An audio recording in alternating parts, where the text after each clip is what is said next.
live from Studio C. That's channel 511. We've got a little studio down here.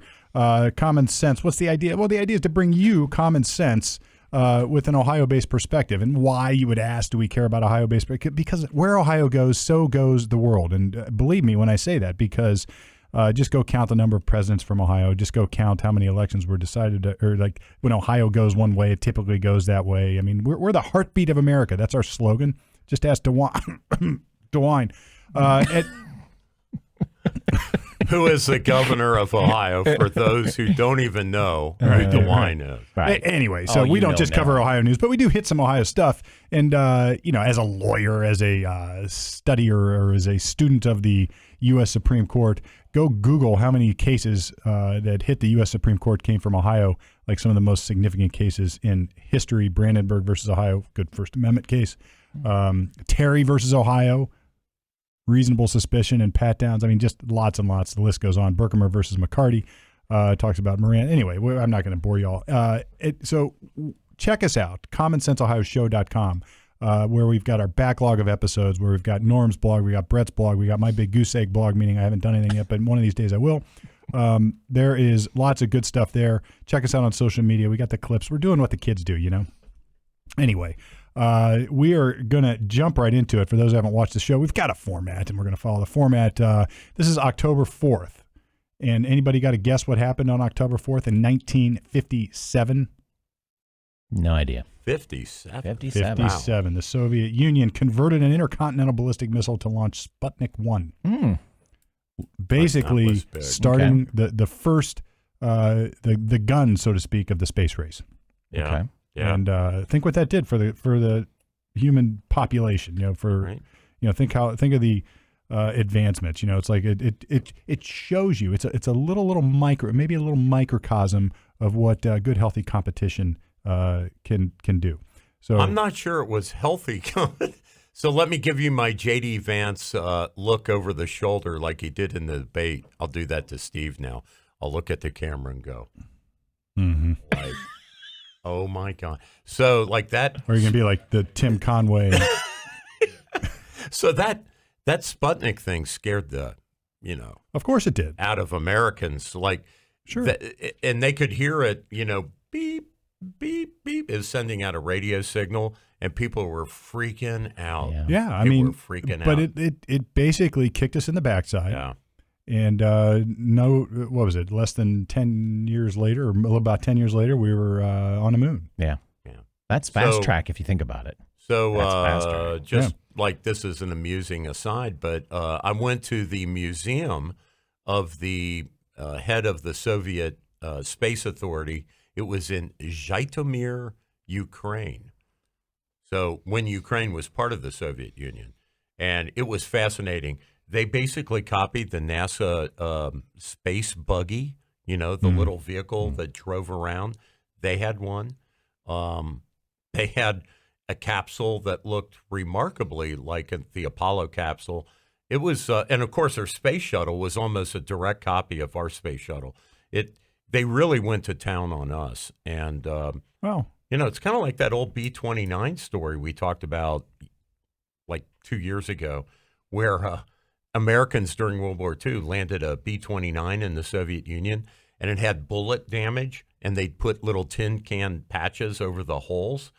And Stalin said, "You will make an exact copy of." And then, he had a whole fleet of them, like 2,000 of these made by the Tupolev. It shows you what capitalism can do. That's right. Okay. And those who disagree, they'll just go study history. Yeah. Because why didn't Stalin invent these things? That's right. Right. Why didn't he didn't have Henry Ford churning out mass-produced factory items. Well, and nobody would take a risk of failure. That's right. Because you got shot. You got killed. Right.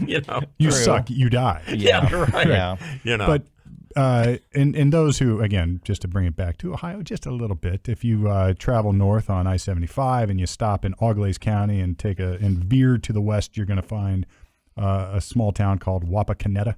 Yeah. Where you will be wandering the same streets that Neil Armstrong wandered in his heyday, and eventually you'll stumble upon the Neil Armstrong Museum. It's a pretty cool little pretty cool little thing. Yeah, worth doing. So here in Ohio, makes Absolutely. it big again. Yep. So anyway, that's our history fact of the day. And now it is time for News with Norm. And for those who haven't watched before, Norm is going to spit out a bunch of stories. We're going to talk about them, and we'll see where it takes us. Well, to me, the hottest news came in late last night. The longshoreman union, the guy right out of Central Casting, that talk like Andrew Dice Clay, he makes $900,000 a year as head of the longshoreman union.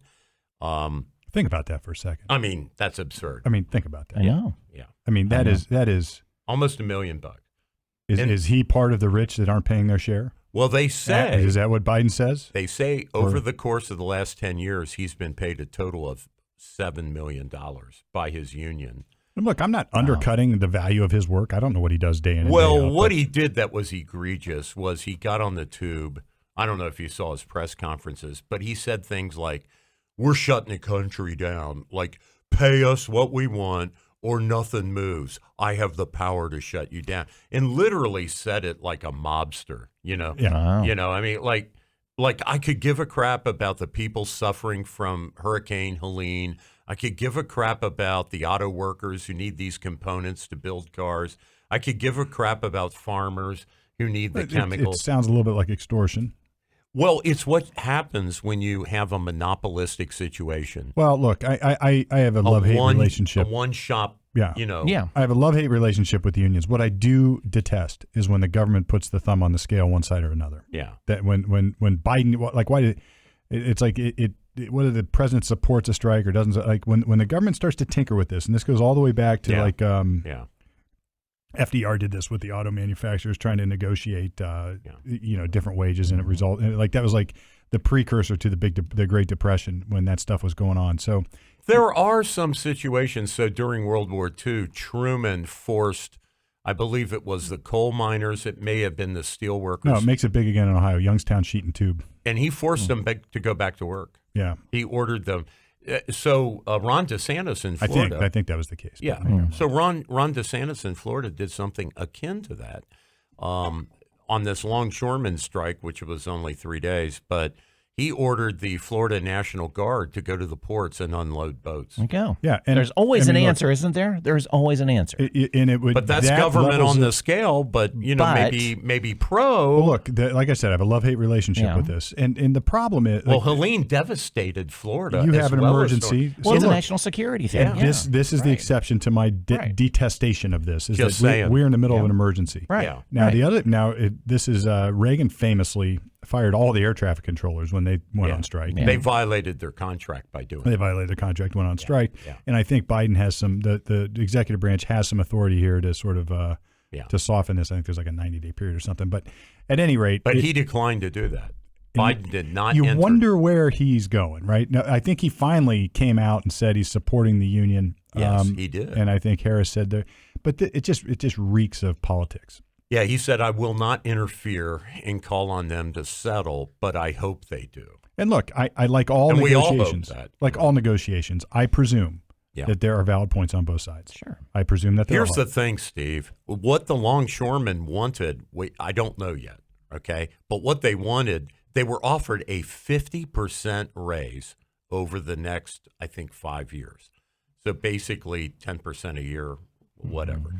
They were offered a 50% raise. They went on strike because they demanded 70% raise, which they say that the talking heads on in the media said that they would go from an average of $125,000 a year, okay, as time card blue collar workers, to under this raise, the average pay will be about $200,000.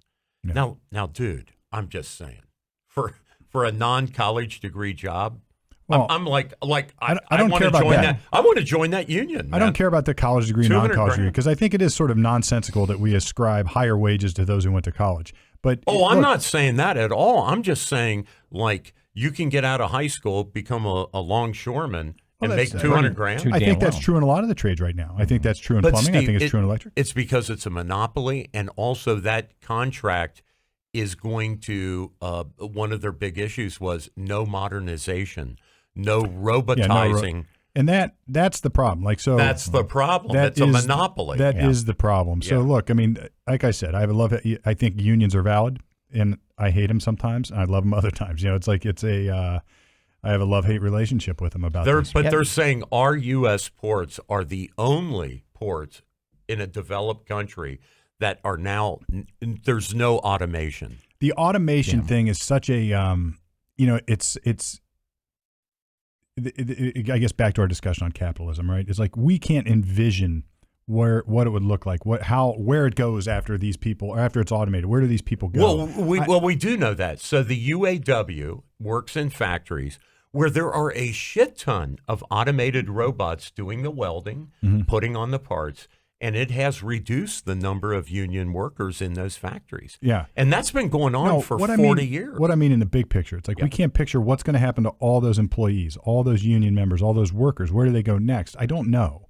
But until you get there, you don't find out. That's the idea of capitalism. You've got to push forward. You've got to constantly pave new ground. This is why we had big bombers in World War II, and Stalin didn't, because we're always pushing the envelope, and we have to encourage that. So it's also a cost thing. Sorry to interrupt, but of course, right? But you know, like inflation is fed by paying people more than they're worth, because we're going to deny automation in these harbors. Right, that's false. Crazy. This is a false weight on the scale, right? That's right. And it's like you can't change progress. You cannot change it. You can deny it long enough, but sooner or later it'll come back and bite you in the end. There's going to be non-union docks. I mean, sooner or later it's going like somebody's going to build another dock. It's going to get so expensive that somebody's going to build another dock and say, "Come to us. We'll do it with robots for half the price." Yeah. Right. I mean, look, that might be oversimplified, but but you're hearing that though too. So I was hearing some shipping companies they knew it was coming, so they went to other ports. I guess the West Coast or where I don't know, wherever it was. But they're using other ports. Yeah. So but I thought I read too that there are some ports that do have some automation, and it's kind of a net. It's not hurting them so bad. But I don't know where they came from to be where they are, including the automation. So maybe they were so far behind. The automation brought them back to modernization and making money. Yeah, I don't know, but and I also heard, just as a parallel, I don't even know if it's a parallel. Back 10, 15 years ago, my father was always involved in Poland and other European countries, particularly the bloc countries, and there was a lawyer visiting him from Poland, and he was talking about the American infrastructure and how bad it was. Generally speaking, he was talking specifically about like we still had everybody had hardwired phones, everybody had this, and this, and Europe had sort of advanced well beyond us in that stuff. And I don't know the facts and details behind it because he was telling me this, and he attributed it to the fact that everything in Europe got destroyed in World War II, so they had to start from scratch. We didn't, so we still have the arcane stuff that we do because we've always done it that way, and that's that is one of the problems with advancement. We just keep doing it because we always do it. That evolution timeline started ahead. Right. Yeah, that's interesting. If you burn it down to the ground and are forced to rebuild it, you're going to use new modern supplies to build it. Right. So look, that's a story of the Japanese steel industry and how they took over America's steel industry. Because we're using the old Bessemer furnaces from the Bessemer furnace, like high school, like 150 years ago stuff, like Andrew Carnegie stuff, right? And we bombed the Japanese. And so when they built in the 50s and 60s, their steel factories, state of the art, and that's why they want to buy U.S. steel. Japan is the steel producer. These are very ancient concepts, right? They say we have the old myth about the phoenix, and you have the old, and even Christ. I mean, you have Christianity. A lot of this is premised on the same kind of thing. You have to sort of be reborn and start over, and what you get next from the ashes, you get more. So anyway, and so we'll see how this goes. I guess the final, they're going to dot the I and cross the T's around January 15 on this contract. So we'll find out more about what actually was decided. I think the other really hot story, we have to talk about this, is Alejandro Mayorkas, the head of the Department of Homeland Security, under which the Secret Service is, ICE is, the Customs and Border Patrol is, like FEMA. Like he's in charge of a bunch of agencies. He came out yesterday and said they're out of money. And I immediately heard congressmen looking into this and saying, dude, you spent over like $1 billion buying hotel rooms, meals, and giving credit cards out to illegal aliens, that's where your budget went. Mm-hmm. And so when American citizens in North Carolina are wiped out, over 200 dead, they're still finding them up in trees, dead. Governor DeWine has sent the Ohio National Guard down there to help. And Mayorkas is basically saying, my budget is blown. I've spent the money. We don't have enough money. And Kamala was handing out or announcing that after 10 days wait, in each person's account that applies, we're going to give them $750. Right. So, look, of interest here to this is if anybody follows Dave Ramsey. You ever follow Dave Ramsey? Oh, yeah. He just interviewed Trump. Yeah. And he's been all over about this. Right. And so what's interesting to me is, like, Ramsey, like, love him, hate him, whatever, but he preaches to have an emergency fund. Yeah, he's very practical. Right. So, like, what he says is all common sense. So he preaches to have an emergency fund. Right. And you would think that the government might take a little bit of a cue here. So he would say have a 3 to 6 months emergency fund in your personal account or whatever it would be. And like here you have Mayorkas saying, well, we blew all our money. Why, how does that happen? So if we've got something called FEMA, and we can agree or disagree on whether that should exist, exactly, but right. We have that. And the idea is for FEMA to come in when there are natural disasters that we all know occur, and they've occurred since the beginning of time. Right. And now they're even more expensive because we're building these huge, houses and structures and on the beach where these things happen. You would think if your sole purpose is to respond to an emergency, you might have an emergency fund ready to go. Let me do a JD Vance right now. Well, and guess I'm going to be a cold-hearted bastard on this one and just say, what does the government owe us to come in and help us, though? I'm with you, man. Look, it's $750. Go find a hotel. I mean, I know. I mean, dude, it's cold-hearted bastard. I'm feeling you because they don't. We got to go to mom and dad when we have an emergency. We have replaced our personal emergency funds with the government, and the government doesn't have one. Well, this is cranky Norm, I don't know, and pissing off everybody after 9/11. But we set up this expectation with American citizens now. After 9/11, right? It wasn't your fault, Steve, my fault. It wasn't Trump's fault. It wasn't George Bush's fault. It wasn't Rudy Giuliani's fault. It was the terrorists' fault for taking down the Twin Towers and hitting the Pentagon. Why did American taxpayers pay each victim, I think it was roughly $800,000 or $1.2 million? It's feel-good money. Right. So, dude, I don't get that. Why did they get this big, huge check from Americans? What are you? So some old 85-year-old guy who was up in a tree, this is a true story. He was screaming, "Rescue me, rescue me, get me off the roof, get me out of this tree." And people on the other side of the river, I guess a Swananoa River, whatever it is that goes through Asheville, they're looking at him, and right then the building or the tree cracks and he goes down the river. He's dead. So why shouldn't his grandchildren get $1.2 million from the government? Right. Where do you stop? Where do you stop? Where did this whole concept come up with that we pay people? Well, because I was liking it to, and again, I was young when the blizzard of '78 hit. And there were people that died from that. Oh, big time. It was brutal. And it was brutal. Yes. But did we have this? Well, you owe me money because we had a snow blizzard. No, of course not. There was money to help excavate and get that snow out of the way, get electric back on, paying guys to be on poles. Did FEMA come after Katrina? Is that when that came out? No, FEMA existed before that. Did it exist? Before that. Yeah. This all sort of came to light, and it seemed very political at the time because Bush too, he didn't do enough, or he didn't go to New Orleans, or whatever it would be. Yeah. The difference was, Steve, when Katrina happened, the media and people in their heads, somehow they viewed FEMA as a quick reaction force, which it was not designed to be. And how can it be? It's boots on the ground that should be doing it. Now we expect it. Exactly. The thing with her, I think this is all Thomas Sowell, if you've listened to the show, you know that he's my hero. I mean, that guy is a genius. Yeah. And I love economics. I love sort of because it's like a combination of reasonable financial analysis with human psychology and outside market force. I mean, it's a fascinating study to me. Yes, he talks about this, that look, the number of hurricanes and the devastation of hurricanes hasn't really gone up, but the cost has. Sure. because we are building more expensive structures. Sure. So before, go back 100 or 50, 60 years, and you would go to the North Carolina coast, and those who used to vacation with their grandkids, whatever, will know this, is that you'd have these little beach shacks. Yeah, on the Outer Banks. Correct. Yes. So you would have these beach shacks, and they were quaint, and they were up on stilts, and they didn't cost much to build. No. And the reason they didn't cost much to build is because everybody knew that every couple of years there's going to be a hurricane that's going to take it down. Right. Yeah. And so what happens? Well, the federal government puts its thumb on the scale and says, now insurance companies, you must insure this. So everybody else's in the country's insurance rates go up. Yeah. And what do the big investors do? Aha.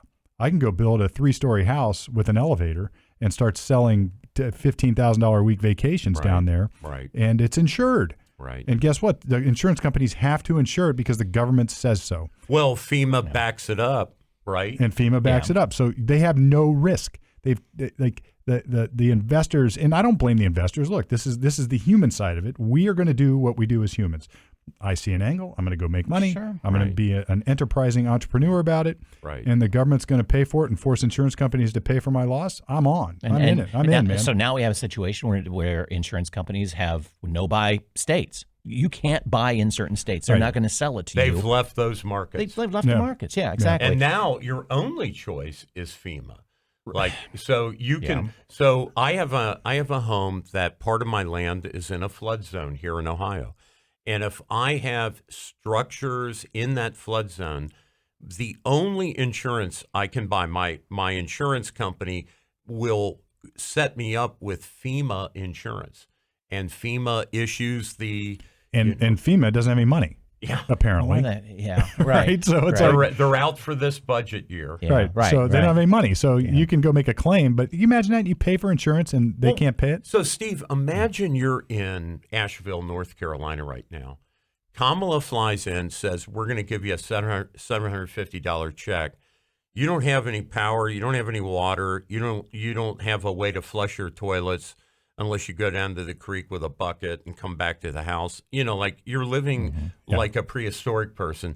And the so you have no electricity. The $750 is going to be directly deposited into your checking account. Right. It's gone in 10 days. Yeah. What are you going to...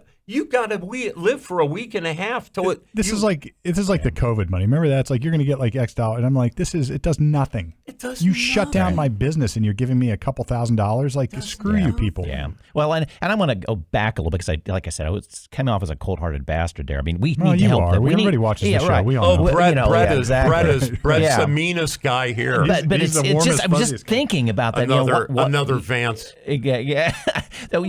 Yes. We need to help these folks, but it takes some time. But we're not obligated to pay these people. It's that one story came up. Political. It's political. One story came up, and long story, but I'll kind of try to synopsize it. That the day after all this happened, there was a South Carolina pilot flying volunteer supply and rescue missions. He was ordered out of the Lake Lure area. Is that crazy? It's crazy. It's crazy. He wants to help. Yeah. And they're saying you can't come You can't. in. And at the moment that they said, we're going to put you under arrest, you're grounded, he had left his son and another rescue victim on a mountain because I think there was a supply situation. He couldn't handle enough in the plane. So they were forcing him to not go get his son. Yeah. Grounding him at that moment in time because the sheriff or whoever the coordinator was being a dick at the moment because get out of my help. I think I would have got back in my plane and said, send an F-16 exactly. to shoot me down there. Yeah. At the moment this guy's flying by people that needs help. Yeah, what a And I get that there's coordinated efforts, but that was the day after. That's what we are about. We go and help each other. Right. Mm-hmm. And you put cold water on this shit. Let the government, it's so Come stupid. on. Like, you had a hero. Well, even in Katrina, it was the NGOs, like the Red Cross or Catholic Charities or Samaritan's Purse. Right. It was those organizations that got on the ground first and actually were helping people. Yeah. And it's the same way here. That's human. That's human. That's what makes our country great. Right. We have created an incentive structure. In fact, our country relies on this. That's right. We have to be involved at the local level. And if we are not, our country fails. And the problem is when the government says, we're going to fix it all for you, the rest of us sort of think, well, I don't have to do anything because they're going to fix it. That's right. Right. So I won't contribute to United Way. Right. And I'll sit here and expecting it and bellyache about not getting something in 10 days or it's not enough or whatever. Come on. And they're taking your money, the government. Yeah, that's right. In the form of more taxes and less services. And guess what? If you don't pay those taxes, you go to prison. Yeah, washing it through the most efficient or the most inefficient washing machine ever created. Ever created. Bloated up with too many employees, bloated up with way too many processes. Yes. And then giving it to who they want to give it to. Or we could just incentivize a structure where I help you. Yeah. I helped somebody yesterday, I gave him $100. Yeah. Right? And I didn't think twice about it. Yeah. No government program. It might have been 20. And how many people have done that? There's no government program. Somebody needed it, and they're like, I'll get you back. I said, you know what?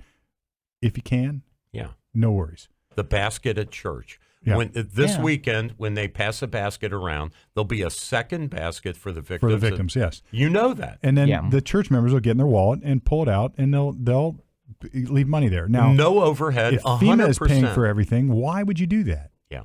And look, is it? That's and right. you can make your argument that people are so horrible they won't give any money, but they used to. People used to be at the local level. That's how we took care of things like homelessness and hunger. We would donate to charities who would then fill that role. Yeah. But somewhere along the line, we got the idea government's the solution to everything. Yeah. Yeah. Right. Every single problem in life. Right. To the point that like Kamala's proposing, and this sounds political, but this is a good example. She is going to regulate grocery store prices from the federal level. That's absurd. She knows that's dumb. That's like insane.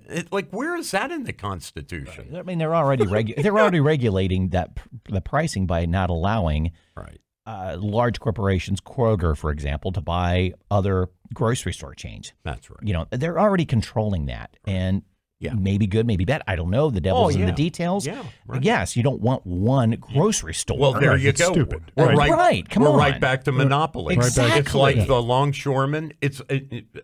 Soon you don't. I know eggs you don't and I cost differ, but it's like public schools. That's why there's the Ed Choice program. And it's not like a dislike of unions or a dislike of public schools. It's a dislike of monopolies. A private monopoly, like you say, when they broke up, who was it up in Cleveland? When they broke up American Petroleum or whatever it was called way back when. Yep. It was like when they broke up Ma Bell, right? Because Ma Bell controlled all telephony in America. They broke it up into 7 separate companies. Baby Bells, yeah, exactly. Baby Bells. Yeah. So, well, look, let's. I've got to go back to Ohio a little bit. And I'm going to link it directly to the debate, not because we got JD Vance. No, we're debate, ready. But, we're ready. So here's my observation. Yes, sir. Waltz, Tim Waltz, he is a mix between Tim Conway and Neil McDonough.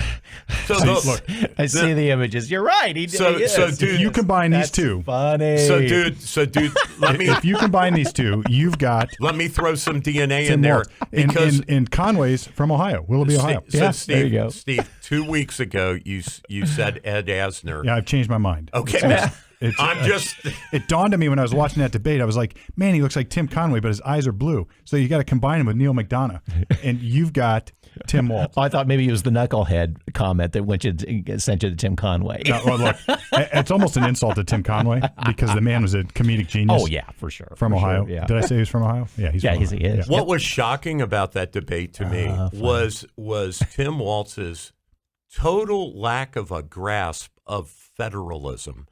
JD is talking about on non-federal issues, right? How you can have 50 different solutions amongst the 50 states. And that seemed to go right past Walz, who thinks like the policy on whatever issue you're talking about ought to be federal. He's a classic Marxist. Oh, right? my God. And you know what? His famous quote, and I sort of wish JD would have said it, is like when I think Tim Waltz said, look, one man's socialism is another man's neighborliness. Yes. It's like he you couldn't say that. It's such on nonsense. camera. Yeah. It's such BS.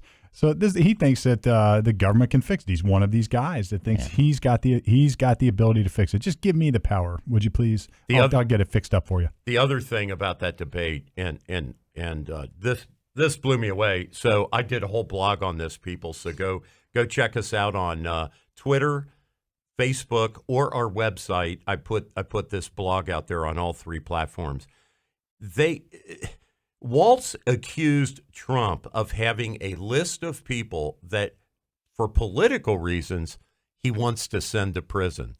And I'm thinking, JD, dude, he teed the ball up. There are like 6 cases pending right now where the Biden administration is trying to put Trump in prison for political reasons. And he didn't even have to go there. He could have started at the beginning of the Trump presidency when they started trying to prosecute all his people. It's like they've been doing this. It's the classic, but look, both sides. It's unbelievable. It's classic projectionism, right? Yes. It's like, we're doing this, so we're going to accuse you of doing this. That's right. Right. Yeah. Right. Exactly. And it's that's exactly what it was all about. So look, I don't know. Do you think the debate moved the needle at all?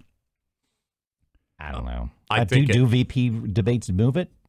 Anyway? Traditionally, no. I think this one, though, yes. Maybe because Trump is so old that maybe there's a... Yeah. Boy, even the left-leaning networks who say that Trump or say that Waltz won the debate, they are still saying JD did a hell of a job. I think if JD was not on the ticket and it was Waltz versus someone else, I don't think anybody would give a damn. Yeah. I think people want to hear JD. I do too. Just to hear him in that forum because we've had JD here on the show back in an old version of the show, and he's a very sharp guy, and he proved it here in this debate how sharp he really is. I mean, there's a lot of stuff with JD I don't necessarily agree with economically. I mean, he still sort of thinks that government can, I think anyway. No, he pretty much said that. Yeah. So when they got into the topic of abortion, he was very clever in navigating that. He went right to the support of single moms and moms in poverty, and indicated that the government needed to provide solutions, meaning money to. And of course, that's the classic thing that Daniel Moynihan pointed out. Well, then the government becomes daddy. Yes, I know. This is, and it leads to that cycle. It's the Great Society cycle, right? So you're going to give money to single moms. You're going to incentivize single moms. You're going to get more of what you pay for. Right. You're right. And that's what Moynihan was touting back then. And then they don't need men. Of course, they shouted him down as a racist. And then they don't need men. And then these boys grow up and they're in stressed situations. I think though, with JD, and they act out. To be fair. He sort of dodged it a little bit. He's like, look. Oh, he dodged. He's like, look, even in Ohio, we just had this constitutional amendment. Right. He goes, so we've had to go back and sort of reevaluate our position. Right. He didn't say it out loud, but I think what he was really saying, look, I am anti-abortion. I am pro-life. I don't want abortions. But we need to get everybody else on our team before we start cramming down any laws one way or another. Now, I agree with most of that. I don't think the government should be we should be able – what he's saying is we should be able to get to a point in the moral and philosophical debate that we don't need laws to prevent it. It just won't happen as much. That's I think that's what he was trying to say. That was the Bill Clinton position. Abortion should be legal but rare. Right. And look, Vance made that argument, and I think politically he dodged the question to say, look, I'm pro-life. He dodged it. Yeah. And he went right to the, we got to help with adoptions. We got to make that easier, and we have to help people. And the Catholic Church used to be the purveyor of most of that, or a lot of that, not most of it. Now it's agencies. Yeah. Well, and it's got to be built on both ends of the adoption process, that allowing and not scourging women to give up babies for adoption, and helping parents who want to be or I should say couples that want to be parents and not have to go overseas to make it easier to adopt. Right. Because I've not lived that, but my family has friends that had to do that. Yes. And the IVF. We probably know people that have done it. It's ridiculous. And same thing, JD talked about, more help with IVFs. But all of this, to your point, Steve, it's like, so he comes from a very poverty-based family. And through JD's eyes, he saw how important like Meals on Wheels and programs like that were to his grandmother, who basically raised him. And he's looking at that, and that's in his head. Yeah, and he's thinking, we got to deliver. A lived experience. We got to follow through on those kind of programs for poor people.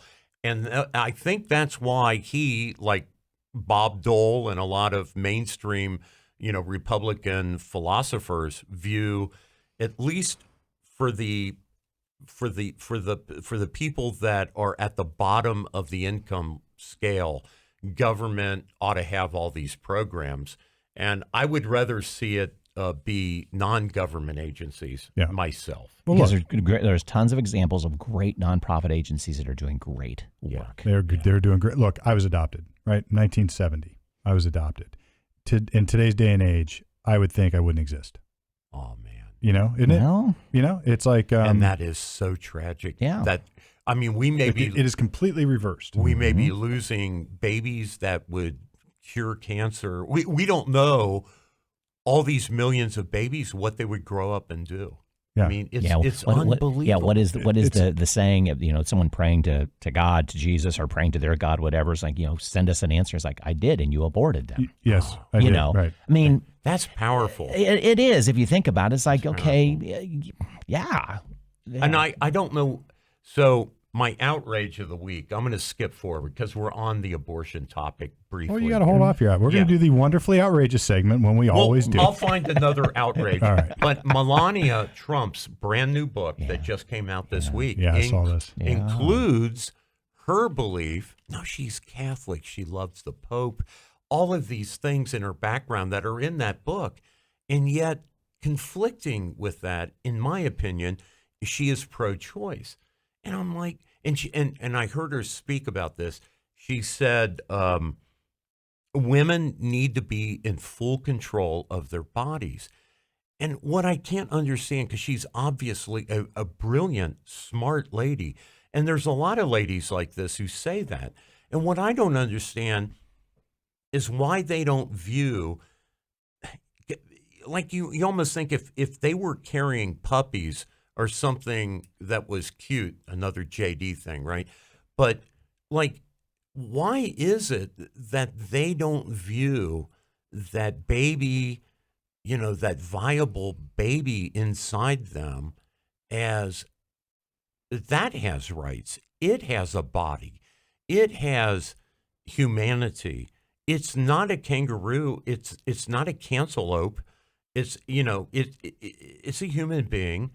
And I don't understand why that doesn't register. I wonder if the book that I haven't heard, the preamble up to her saying that in the book describes her journey of how she got to that mindset. Yeah. Because I think it's always interesting to when people take a stance on something, what brought you to that? Exactly. And it's I don't understand it. Yeah, exactly. I don't understand it. We probably, as men, we never will. Because clearly, to that degree, but what brought her to that decision? Because clearly, in the same book, I saw the interview, clearly she loves her son, Barron. Mm-hmm. Yeah. He's everything to her. Right. Well, look, I think this is a product of what now, since 1968 probably, or even earlier, of this pushing that abortion is your right, it's your good, it's a great thing, it's all awesome. It's all your body, it's all my body. But there's there's a second one in there. It's like you can't.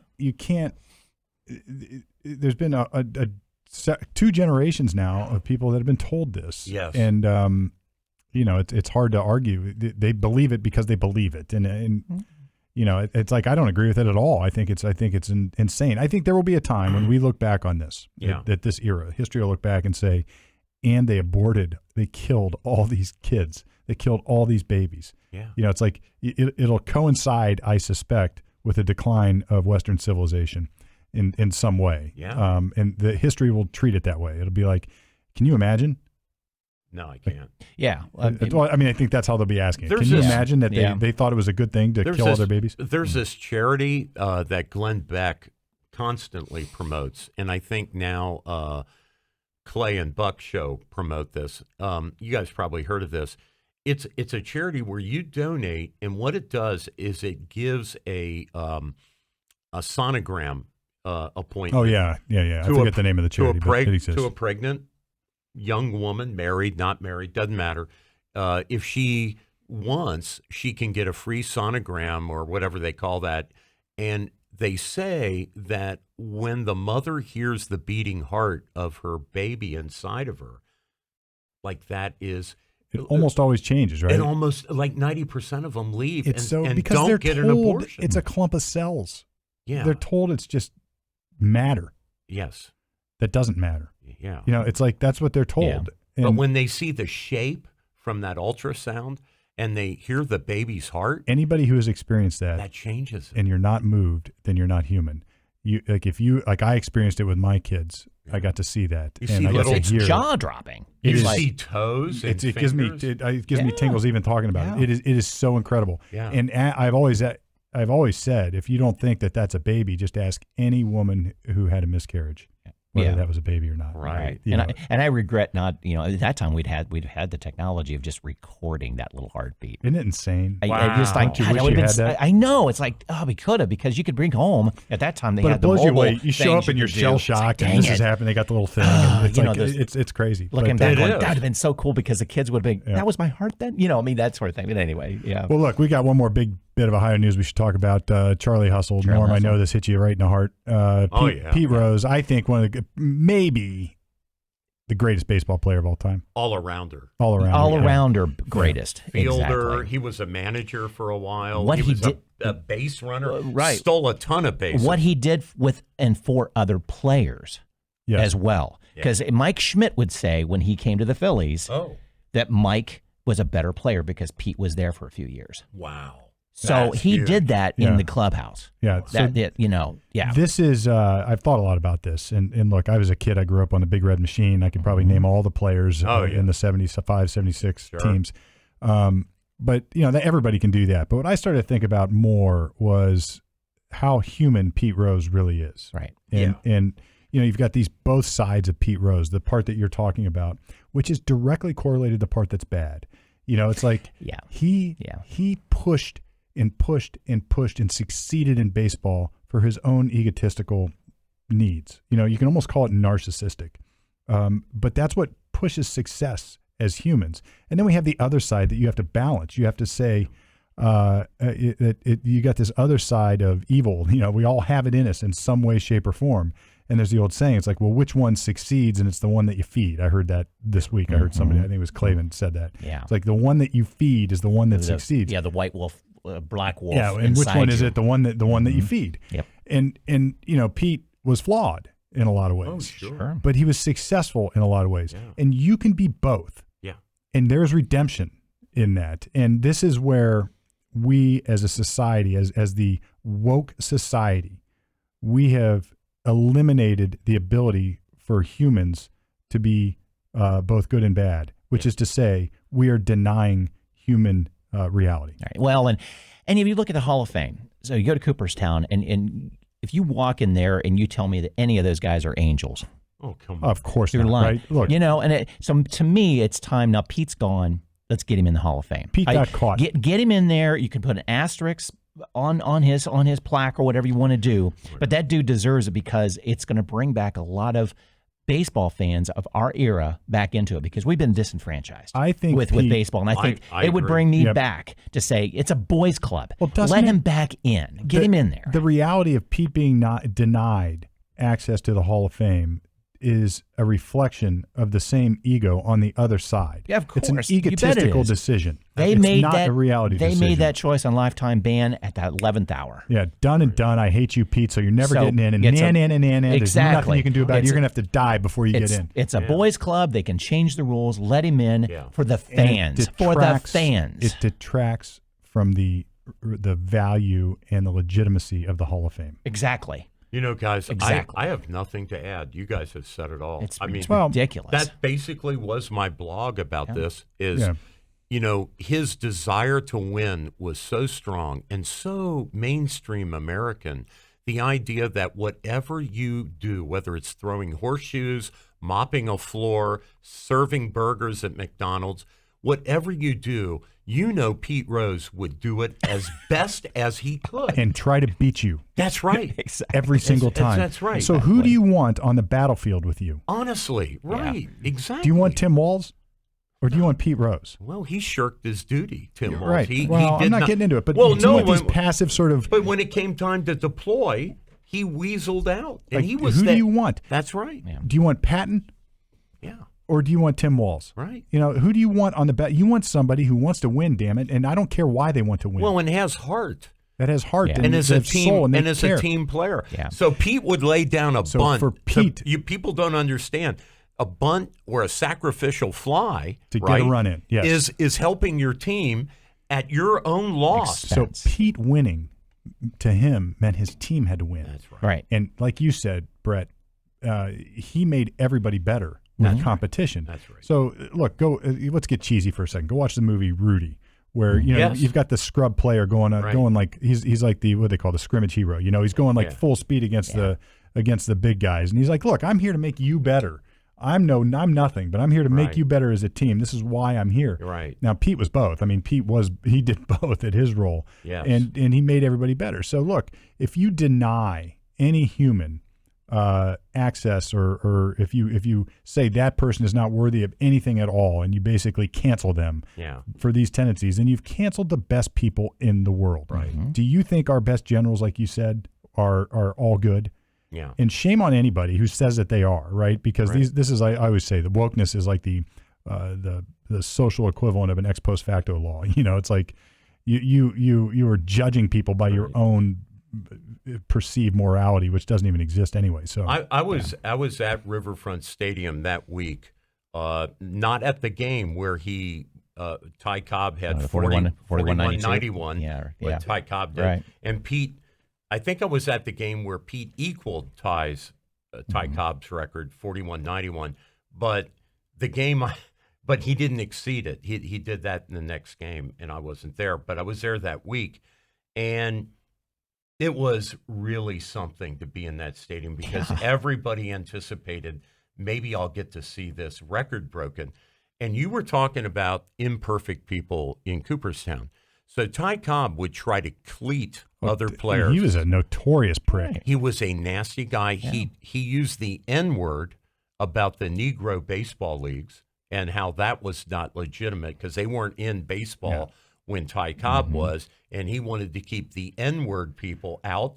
Yeah. He was a horrible human being. Yeah. And all Pete did that he admitted to, he finally admitted. He lied. That's the problem. He lied. At first he said, I didn't bet on baseball. Then he wrote another biography, and in that one he said, look, I did. Pete was a flawed guy. Ty Cobb is a flawed guy. But he didn't bet against his team. The problem, as far as we know, the problem is this, is that when we have now created this shifting judgment. So some people get canceled, some people don't get canceled, and it's all dependent upon whatever the popular morality is of the day, which is really to say it's all dependent on politics. Right. And it's... I mean, for God's sakes, O.J. killed people. O.J. killed people. He's in the Football Hall of Fame. So the question is, wouldn't it be better? But Pete bet. He bet. It's like tearing down statues. Wouldn't it be better to have the actual history written next to the statue? Well, and remember his flaws. And guys, including the flaws. Now, I'm not saying whitewash. Every baseball team and the league itself has official gambling partners now. No, exactly. Are you kidding me? You're keeping him out of the hall because he bet? But you're allowing the money to flow the other way. Yeah, because it kind of hit. There aren't many deaths on a national scale that really hit me. I mean, the first one, other than, and deaths do, family, that sort of thing. And it's like, why has Pete hit me so hard? Right. And I think it's that, and we're all going to feel this, like that chipping away of your childhood. Yeah, it reminds us of our mortality. Pete's gone now. He was a hero to me. Yeah, when Johnny Bench dies, it's going to be the same. Me too. Same thing. Because I loved just what he did on the field. Johnny wasn't an angel either. No. But it's that what he did on the field amazed me. It was sort of like the media, it's like Johnny was the good guy, throwing from the media perspective. Johnny threw people out on second base when they were stealing. Yeah. That's how fast he was incredible. Yeah. He could get up out of a crouch and throw the ball. And you know how he perfected that? He threw twice as far. Oh my God! So he took that distance from second base and further, and got his arm pinpointing. That's how he did. It's in his Catch You Later book. I mean, it's unreal. That is freaking amazing. It's freaking amazing. That's how he did that. Yeah. And hear how Pete Rose attacked hitting. His the ESPN spots that he's done and such like that. It's almost common sense if you think about how they approach doing baseball. So you're the pitcher. Wind up a throw, just slow motion. Wind up a throw. So he watched that ball all the way. So if he's not going to swing, he followed it. He turned his head and he would watch where it hit the catcher's glove. Yeah. I mean, that dude, he ran every pop-up that he knew the guy was going to catch. He skedaddled to first base like, I'm going to beat. Like, what if he drops it? I'm there. And I'd forgotten he's too. He's going to leave no margin of error that he's he's in control. And I had forgotten how proficient he was on both sides of the plate, lefty, righty. Oh yeah, he was a switch hitter. And I was thinking about this the other night. It's that the attitude of like, you're not going to fuck with me, pitcher. If you're right-handed, I'm going left. I mean, you're not going to do inside pitch on me because I'm going to flip it around. And he was proficient on both sides. He was. I never did get a final number on what because he was a natural right-handed, I believe. I don't know what he did on left-handed, but I'm sure it's got to be high 200s. And he practiced that. Oh my God, yeah. That was just he self-learned. That's right. He just forced himself to be able to do it. Amazing player. And so why was he a hero? Because we all looked at that and said, man, I aspire.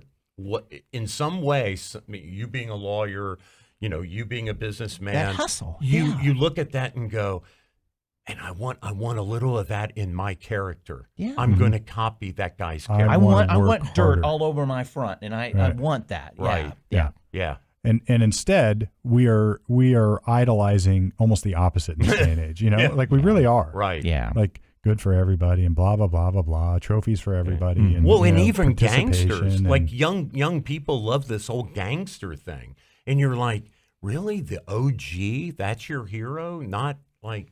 Yeah. Well, there was a reason, like our icons. To take it to boxing, like Ali was an icon. Yes. Because he was a phenomenal boxer first. Right. Right. And then what he did, like it he was lended clever credibility. and he funny. Was sharp. He was clever. He worked hard. He trained hard. He hated it, but he did it. Yeah. And that was the only way he could get away with his rhetoric.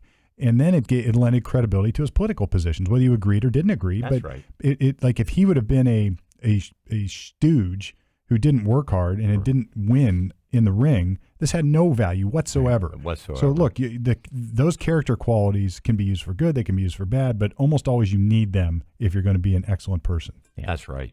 Yeah. If you're gonna excel, you have to have them. So anyway, right. Rest in peace, Charlie Hustle. Yes. Yeah. All right, we got anything in the justice front? I did not find anything compelling. Well, I'm going to talk about something that happened because out in Springfield, we had some group file private criminal charges. That's a good one. Against Vance, Springfield, Ohio, nonetheless, against Vance and Trump. So what they did is they went down and they filed we call them personal filings in Ohio law. Private complaint. Private complaint or private filing. So in theory, I can go down and I can swear out an affidavit and I can file a criminal charge against somebody. Now the prosecutor's office has to review it and they have to rubber stamp it. And I'm not going to go into all the process, but it's not going to get any legs, folks. No. It doesn't mean anything. It was all just a political ploy. Political thing. And it was just a chance for somebody to draft out this long, lengthy brief. And look, I read the brief. Nice job. Oh, really? Yeah. Okay. I mean, look, really? Okay. Lots of research went into it. And, they clearly don't practice criminal law. Yeah. Okay. Lots of research went into it. Okay. It was a well-written piece, and it was all bullshit. But it was, they put a lot of time into it. Like I see like a product. Like I know what it takes to generate that kind of work. Yeah. And it takes time. Yeah. It takes legal resources. It takes time. It's like, as Lincoln said, a lawyer's time is a stock in trade. Well, you spent some time on it. So I hope you got paid. So it really was, yes, it was a waste of time, but it wasn't a waste of time for everyone involved. I mean, for PR purposes. For PI purposes. I mean, it was done properly, and it was. So look, then this is maybe a bigger picture consideration. There's an old saying that if you file it in a legal pleading, then you have immunity from lawsuit. So, you can't slander in a public pleading, as you have immunity from that. And I get it. There's nuances to this, and it's not a hard fast rule, but that's sort of the thing. So if you file it in a public pleading, then you can say things with some protection, and lawyers know how to use weaselly words like on information and belief, and we believe, or research shows, or or we are surmising that. And you got the right weasel words in there. You can basically use the system as a public platform for speech. Yeah. Gotcha. Okay. I think So I'm going to make a pre-January 1st prediction. Regardless of how the election works out, somebody somewhere is going to document a roasted goose, cat, or dog. Like, somebody will do it or has done it, and it will be documented.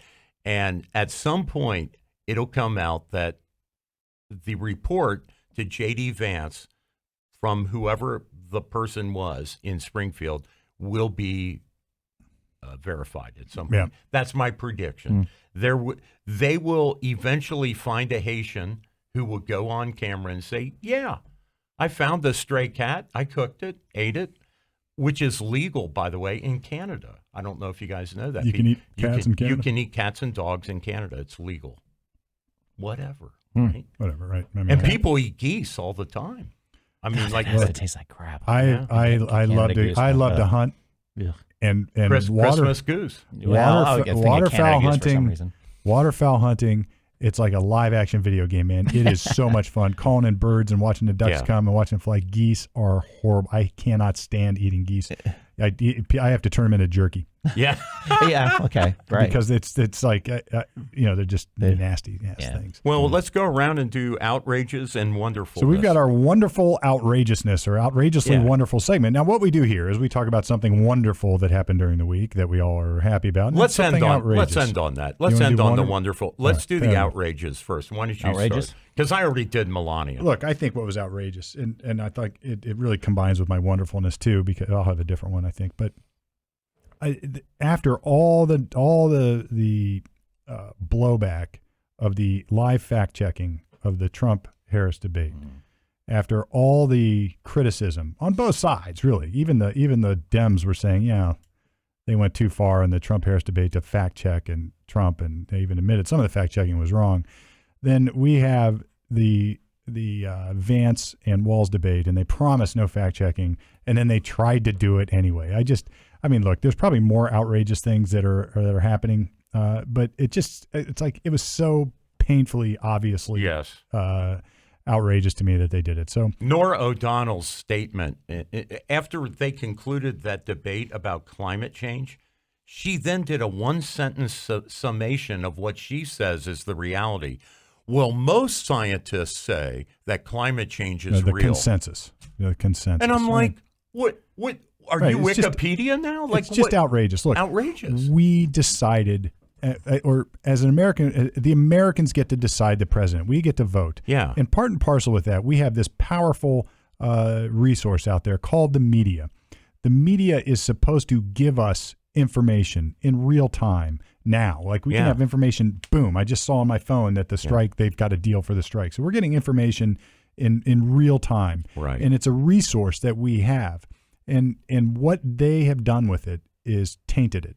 They have created and you can say it was Trump that created this distrust in the media of fake news or whatever it is, but it's crap. They called George Bush Hitler too. This has been going on for a long time. We are only observing what we are seeing. Yeah. And they are now doing it in the open. Yes. They are now in real time trying to push the climate change agenda by saying there's a scientific consensus. I'm not going to have a debate about that now. Right. And look, believe it.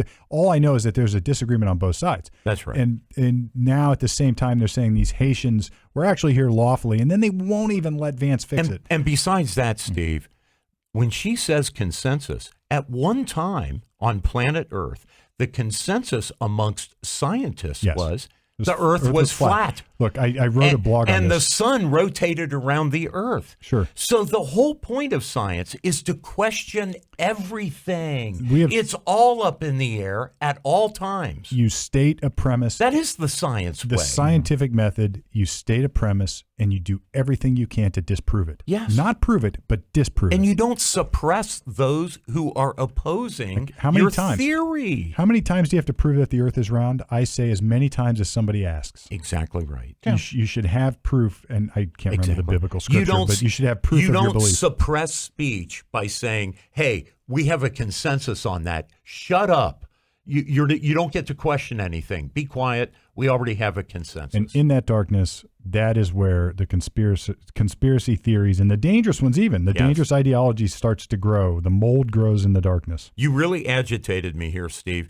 And so, Brett, excuse me, one more thought. This week also, to Steve's point, John Kerry stated that the real problem for governance in the climate area in America is the First Amendment. The First Amendment's in the way. The First Amendment's in the way.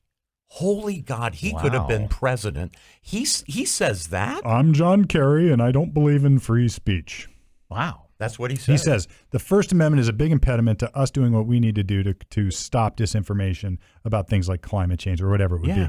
I mean, this is true. He said this out loud. He said it out loud. So look, I mean, if you're not leery, if downright rejecting anybody who says, just get rid of our constitutional protections so I can solve the problem. That's what they're saying. Right. What they're saying, these pesky balance of powers, constitutional rights, and at the same time, they're accusing the other side of being a threat to democracy. Look, the greatest protection we have to preserve our democracy, to preserve what we created, what our founders created, is the Bill of Rights, is our individual freedoms. So I fight for them every day. I don't want to shut up John Kerry. I have no impulse to restrict his speech at all. But he wants to restrict mine. Correct. It's unbelievable. Right. Anyway. Yeah, exactly. No. Outrageous. Apparently, a couple of Ohio representatives had some time on their hands that they have put together a proposal on restrictions on imitation meat and egg products because we as Ohioans can't read and understand labeling of protein-based burger patties. So the two GOP state lawmakers say it's time to crack down on how imitation meat and egg products like plant-based proteins are branded. In Ohio, it's House Bill 661. Proposal redefines misbranded food in Ohio Revised Code, adding definitions for lab-grown and insect-based and plant-based proteins that resemble traditional meat and egg products. So basically, they're saying, if it says burger or a patty, we as Ohioans, we're so damn stupid. Yeah, we can't figure this out. Right. Because we need the government to tell us. And then the overreach that we are not going to serve that in our schools because we're trying to protect our farmers. But guess where the soy is coming from? That's right. So look, I know this is where we started. The government is putting the thumb on the scale of things in the market. So these two have got some time on their hands. Representative Roy Kloffenstein from Haviland and Jack Daniels.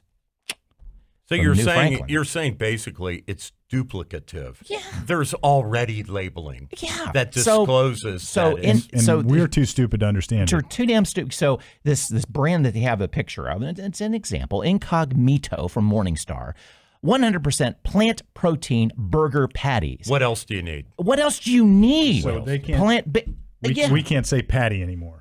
I think it's the term burgers and patties. No, I think that's where it's going. That's great. You're not allowed to call it a hamburger or a patty. What about a chicken burger? Exactly. Can I have a turkey burger? So I just it's got going to bleed back into that. Exactly. Sounds like a big shit burger to me. I just got back from Kentucky, and there's that whole bourbon. You can't call it Kentucky bourbon or Tennessee bourbon unless it's from those states. Right. Champagne unless it's from France. Yeah. Blah blah blah. Yeah. Good God. Yeah. Protectionist legislation. Right, exactly. That really serves very little purpose. Well, I'll skip the outrage. I already did, Melania, and go to wonderful. So you guys probably heard that Biden, probably because he's endorsed Trump, told Elon to take his Starlink communication in North Carolina and Florida, and FEMA's not going to pay you for that. So Trump gets on the horn with Elon and says, Elon, would you just do it as a good citizen for free? And he said, okay, Don, I'll do it. Okay. So what's he going to do again? I'm sorry. The Starlink cellular service. Oh, I got you. Is being given for free in the hurricane areas. Elon, that is a fantastic move. Isn't that a wonderful thing? Talk about a goodwill. That's right. people will remember you for doing that little effort. Exactly. And he's chock full It of makes those kind of things. sense. He really is. I mean, it makes sense he's a do. fascinating guy. He's a fascinating guy. Yeah, exactly. And now, and I think at the same time, if he would have been forced to do it, he would have fought it all the way to the end. But if he's asked to do it nicely, he'll just go do it, right? Yeah, Trump picked up the phone and he crumpled. And he was like, yeah, that's probably a wonderful thing for me to do. And maybe he hadn't thought about it. Maybe he hadn't thought about doing it. Well, because he just had his contract canceled. Yeah. And he's thinking, well, gee, that was pretty dumb of you, FEMA. But so now he's doing it for free. Yeah, now he's looking at the value of X going, what I see this recently that's down 80% of what he bought it. It's like, oh my God. Yeah, he doesn't care. Probably because I don't think he I'm cares, posting for us there. It's common sense. Ohio has moved the market. Tesla's up and X is down. Very much. All right, Brett, what's wonderful in your world? I'm too angry to go anything wonderful. I don't know. It's been an angry week for me. And I think it's the Pete Rose thing. I don't know. But that can be wonderful. I'm sure you've had good thoughts. Yeah, and good point. So one wonderful thought that came out of this is that recollection of that going back to my childhood. And this isn't really Pete Rose related, but it's what I did as a kid. And you, both of you guys probably did the same thing. Hey, people, look at the hat, by the way. Yep. Cincinnati Reds. Going to bed, listening to the Reds games. Oh, yeah. And remembering during those 2 or 3 innings when Joe Nuxall would do the play-by-play. Oh. And this one belongs to the Reds. And Joe would and Marty. Yeah, Joe would have those long pauses of not talking. Yeah. And you'd hear the crowd, and you'd hear the stadium, and you were there because of that pause. Yep. That presence. Yep. That presence that he didn't have to fill it. You know what Joe... He let you be at the game by not talking. You know what Joe was doing. Yeah. Oh, I know he was. I know. Oh, for sure. But it's that, Marty would go out to go eat a burger or whatever. But it's that I'm remembering just hearing the crowd noise going up and down because the mic would pick it up differently when Joe finally got on. But just that. Well, let's go around the bases. Just that. I love that. Yeah, Johnny Bench. Oh, yeah. Backed up by Bill Plummer, maybe? Davey Concepcion at short. At first was Perez. Oh, yes. Second was Joe Morgan. Yeah. Third, Dave Concepcion. Or shortstop was Concepcion. Third was Pete. Yeah, sometimes George Foster. Sometimes, he'd be in the outfield. You had George Foster, Cesar Geronimo, Tony Perez. Yeah. Or he was first base. Perez was first. Yeah. A couple times they moved these I forget guys. the other. He would go to first the outfielder. Times. Did you say George Foster? George Foster was center. Was center field. Yeah. I forget. Right field was Cesar Geronimo. Right. I forget left field. Oh, yeah. Why am I missing? Yeah. Anyway, that's the big red machine. Yeah. Backed up by Tom Seaver on the mound. Oh, yeah. Tom Hume, another pitcher. Right. I forget who their closers were. Yeah. Yeah. But go watch the highlights. Clay of those. Carroll, it was a reliever. Yep, and Sparky Anderson. The of Hawk, course. they called Clay because he had a nose. Yeah, Sparky Anderson. Oh, Sparky. Yeah. But go check out those games. The Boston. If you want to see a funny bit of Sparky, catch the episode he's on with WKRP in Cincinnati. Really? That one episode that he had a call-in show. Oh, I'll find that. Oh my God, it's hilarious. Sparky was a good actor. He was good in that show. That one episode. Sparky was awesome. He was awesome. Like that was an era of baseball that will never ever get back. It just became so corporate after that. And I remember. I mean, all the teams. You can pick out characters on all the teams. We'll talk about Nolan Ryan some other day. But Marge Shot. As an owner, oh my God! For God's sakes, with that big dog on David Letterman. So crazy. Oh, for God! Like they were just bigger than life personalities. They were. Yeah. So anyway, look, I got a couple things that were wonderful. Brett, you already brought it up. It was this guy. It's awful and wonderful. You had a good Samaritan with a helicopter who was out there trying to save people, and he's like, "Damn the torpedoes! I'm going to go do it anyway." Mm-hmm. And his biggest regret was he finally acquiesced, and they grounded him, and he acquiesced to the threat of getting arrested for going to save people. But what an incredible like that's what we need more of. I saw a NASCAR driver, Greg Biffle, in a helicopter doing the same thing. Oh, wow. Yeah, it's like, look, this is what we need, folks. We need more of this. Yes, we need more of this. Like we do. In the face of all this nonsense bureaucracy, we're going to go save lives and just do it because it's the right thing to do. And it's if we are a country built on risk taking. Right? Yes, we are. And I'm convinced if we invented cars today, they would be outlawed by this overprotective government. They would absolutely be outlawed. Have you seen the pictures of the horses? They're using horses as pack animals now because the roads are washed away, but a horse can go down those trails. Sure. It's like we're going back to technology that we American ingenuity, right? Just get it done. Fix the problem. Go get it done. The other thing I think that is sort of wonderful is the backlash that is coming on this idea of men competing against women in women's sports. every week I'm looking. I'm not going to go into the details because we're running out of time. But every week I see more and more stories of women's or even girls even little league girls that volleyball the volleyball team girls that joined the lawsuit against their own university. Yep. And we're seeing more and more of people pushing back on this. San Jose State University. What's it? Okay. Yep. Yeah. So now we're seeing more and more of this. We're just not going to play. Yeah. All right. Well, you're going to forfeit. That's okay because people are taking a stand on something that is right. Yeah. And it's not just an individual; it's the team. So this is how things change. One of her one of the players on the team is a dude, and BYU and I think Boise State or U of Idaho, but two teams basically said we're not sending our girls over to play against a man. Because when he spikes the ball, it's dangerous. Well, hell yeah. Holy God! I saw it with a soccer team. I've seen it. There was another.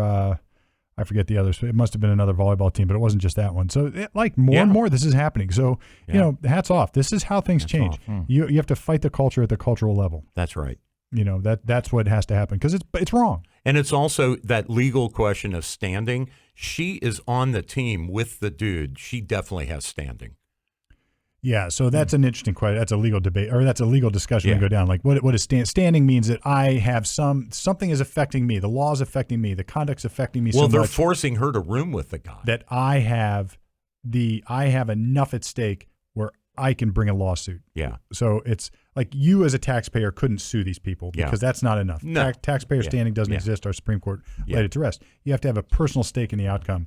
Somehow individually impacted. They're forcing her to room with this guy, and they didn't tell her. She had no idea. Right? Can you imagine that? And so she said, I wondered why, because she's new to the team, a transfer, and she said, I wondered why all the other girls never roomed with this one girl.